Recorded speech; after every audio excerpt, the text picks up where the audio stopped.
बढ़ते हैं कार्यक्रम के आखिरी मुद्दे की ओर।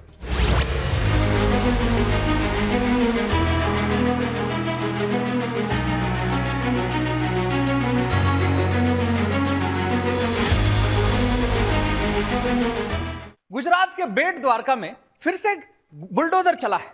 पीला पंजा अपना काम कर रहा है। क्या यह कार्रवाई सच में सही कदम है या बिल्कुल गुजरात सरकार का यह कदम न केवल अवैध अतिक्रमण को खत्म करने के लिए जरूरी था, बल्कि यह तटीय इलाकों को उनकी सुरक्षा और संतुलन बनाए रखने के लिए भी आवश्यक था। बेट द्वारका, जो कि देश भर के करोड़ों श्रद्धालुओं की आस्था का केंद्र है, यहां अवैध कब्जा होने का एक गंभीर मसला सामने आया। भगवान श्री कृष्ण की भूमि पर किसी भी तरह का अवैध निर्माण न केवल धार्मिक दृष्टि से गलत था, बल्कि यह हमारे सांस्कृतिक और ऐतिहासिक धरोहर को भी खतरे में डालने जैसा था।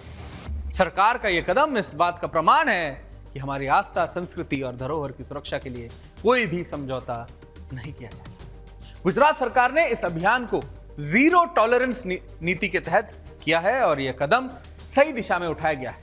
यदि सरकार इस अतिक्रमण पर कार्रवाई नहीं करती तो यह समस्या और भी बढ़ सकती थी और तटीय इलाके यानी कोस्टल इलाकों में संतुलन बिगड़ सकता था। जहां एक और तटीय इलाकों की सुरक्षा को लेकर लगातार चिंता जताई जा रही है, वहीं दूसरी ओर इन क्षेत्रों में हुए अतिक्रमण से न केवल पर्यावरण को नुकसान हुआ है, बल्कि सुरक्षा के लिहाज से भी एक बड़ी चुनौती बन रहा था। सरकार ने इस कार्रवाई के दौरान 1000 से अधिक पुलिस कर्मियों को तैनात किया और यह सुनिश्चित किया कि कोई भी अव्यवस्था ना हो।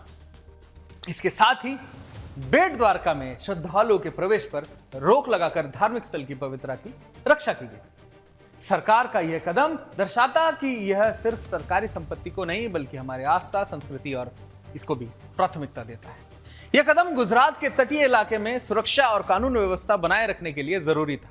यह कोई छोटी कार्रवाई नहीं है, बल्कि यह एक ऐतिहासिक कदम है जो आने वाले समय में पूरे देश के लिए एक उदाहरण बनेगा कि कैसे राज्य सरकार अपनी धार्मिक और सांस्कृतिक धरोहर की रक्षा करती है और अतिक्रमण के खिलाफ सख्त कदम उठाती है।